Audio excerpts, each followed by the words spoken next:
시청자 여러분 안녕하십니까? 4월 2일 토요일 JCN 모닝뉴스입니다.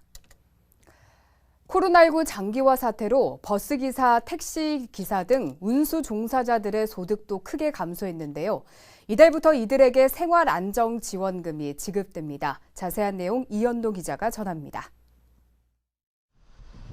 코로나19의 직격탄을 맞은 전세버스 업계, 수학여행과 단체여행 등이 사라지면서 기사들의 수입이 절반가량 줄었습니다.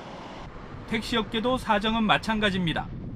법인 택시 기사들은 코로나19 사태로 승객이 절반 넘게 줄면서 산학금 맞추기도 벅찬 실정입니다.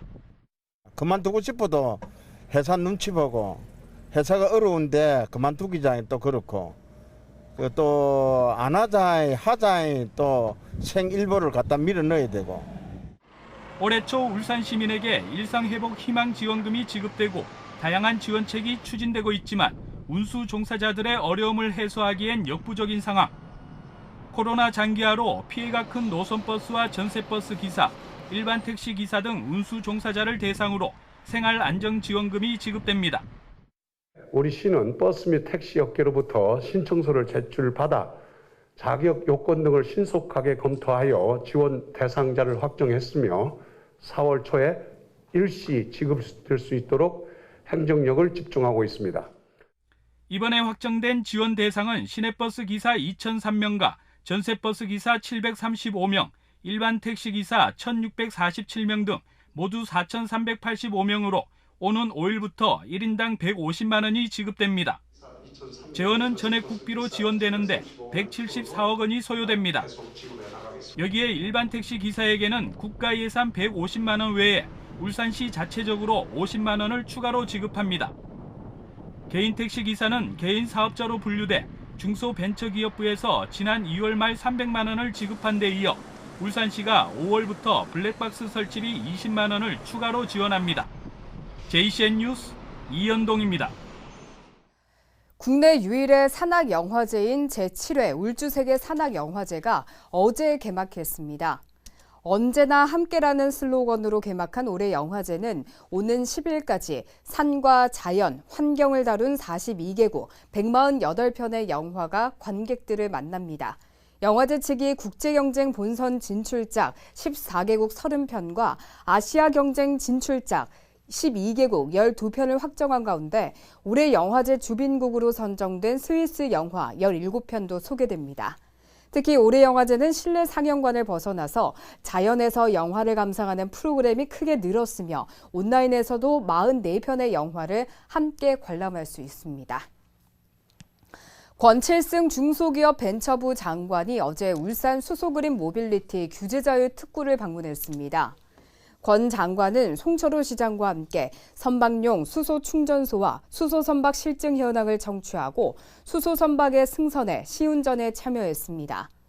권 장관은 다양한 수소 이동 수단이 상용화된다면 탄소 중립 실현을 앞당기는 계기가 될 수 있을 것이라며 특구 내 사업자들이 새로운 시장을 창출하는 데 문제가 없도록 관련 규제와 제도를 정비하도록 지원하겠다고 말했습니다. 롯데케미칼이 수소에너지와 배터리 소재 사업을 본격적으로 추진합니다. 롯데케미칼은 최근 국내 주요 투자기관 20곳을 대상으로 2022 최고 경영자 IR 데이를 열고 이 같은 내용의 사업 방향을 발표했습니다. 이에 따라 롯데케미칼은 석유화학 산업의 펀더멘털 변화에 대응하기 위해 수소에너지 사업단과 전지소재 사업단을 신설하고 2030년까지 매출 50조 원을 달성한다는 계획입니다. 더불어민주당 울산시당의 기초단체장과 광역의원, 기초의원 공천이 오는 23일과 25일 완료될 예정입니다. 민주당 울산시당은 공관위 회의를 열고 어제부터 8일까지 예비후보자 공모를 받고 기초의원 공천 결과는 4월 23일까지, 기초단체장과 광역의원 공천 결과는 25일까지 발표하기로 했습니다. 울산시장 공천 결과는 중앙당이 별도로 발표할 예정입니다. 민주당은 후보자 검증 소위원회를 설치해 자격심사와 도덕성 검증에 적극 나서기로 했습니다. 시립미술관 건립으로 이전하게 된 중부 도서관이 유곡동 혁신도시로 옮기는 첫 삽을 떴습니다.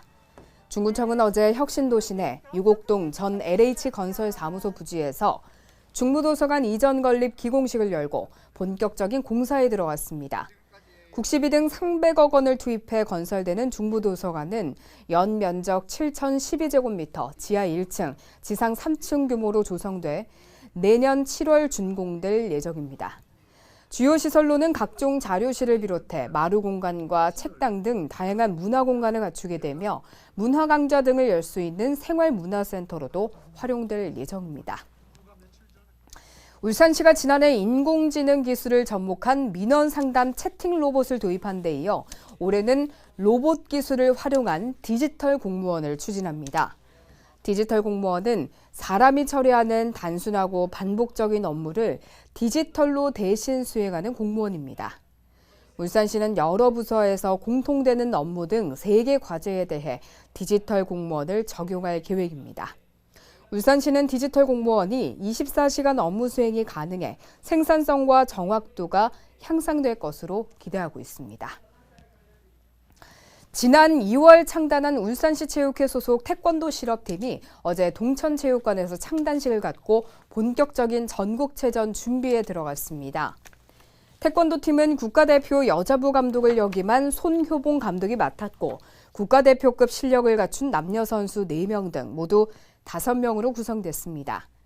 한편 태권도팀은 창단 후에 열린 지난달 제31회 청도 하계세계대학 경기대회 국가대표 선발전에서 황진아 선수가 동메달을 차지하는 등 전국체전 메달 전망을 밝게 있습니다.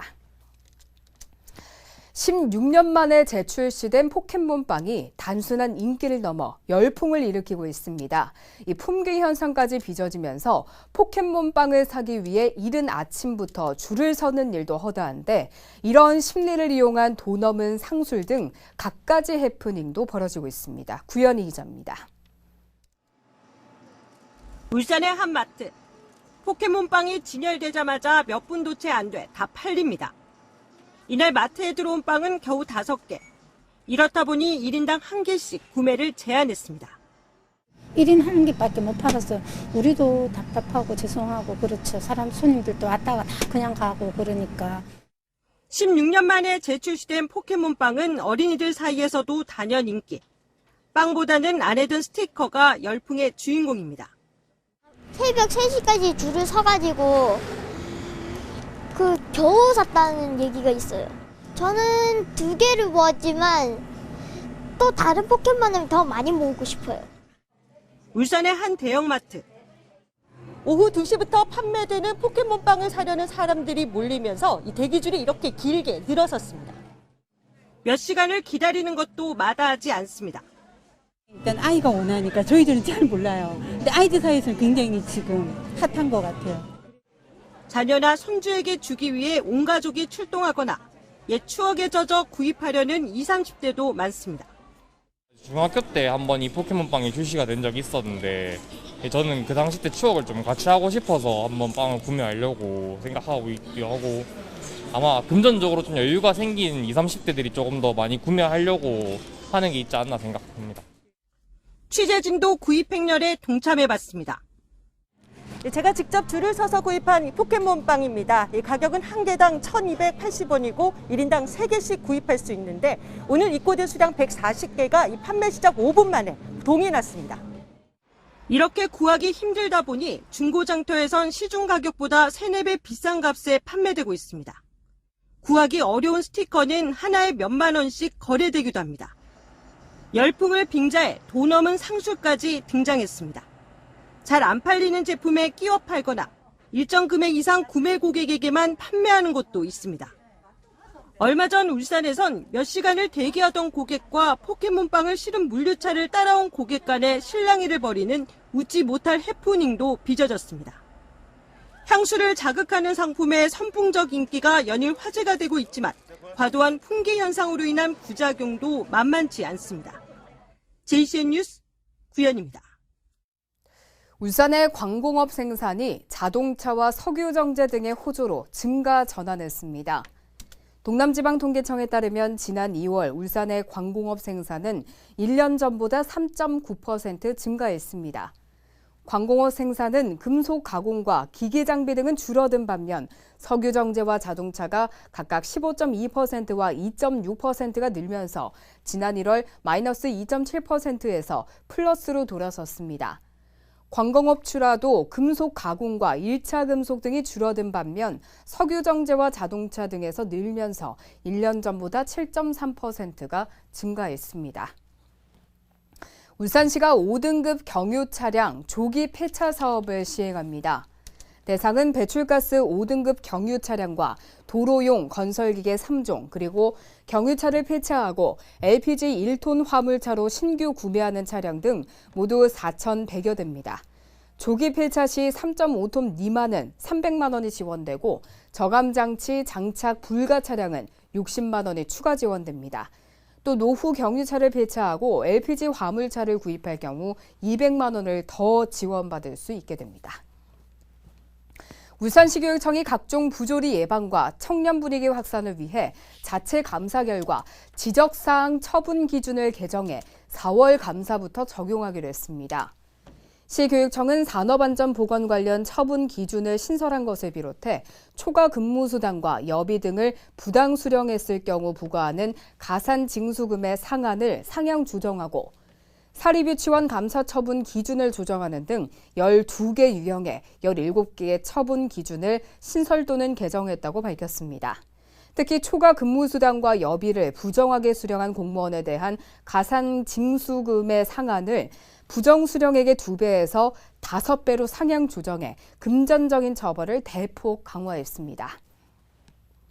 동구청이 감염 취약계층과 어린이집 등에 자가검사 키트 12만 개를 지원합니다.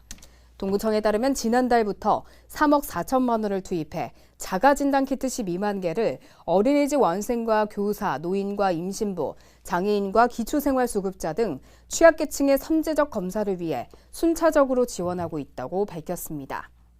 자가검사 키트를 원하는 임신부와 수급자, 차상위, 중증장애인은 주민등록상 주소지 동행정복지센터를 방문하면 수령할 수 있습니다. 제54주년 예비군의 날 유공자 표창 수여식이 어제 울산시청에서 열렸습니다. 올해는 코로나19 상황을 감안해 기념식 대신에 표창 수여식만 진행됐습니다. 어제 행사에서 코로나19 확산의 국가적 위기 상황에서 보건소와 선별진료소에서 묵묵히 지원 임무를 수행하고 있는 예비군과 방위협의회 위원들이 시장 표창을 받았습니다. 영남알프스 완등 인증센터가 어제 개소식을 갖고 본격적인 운영에 들어갔습니다. 복합웰컴센터에서 문을 연 영남알프스 완등 인증센터는 영남알프스 완등 참여와 등산로 안내는 물론 완등 인증 물품 배부도 하게 됩니다. 주말과 공휴일을 포함해 주 5일 오전 9시부터 오후 6시까지 운영되며 울주군은 영남알프스 등 울주 관광 활성화에 기여할 것으로 기대하고 있습니다. 취업 사실을 숨기고 실업급여를 타는 30대에게 벌금형이 선고됐습니다.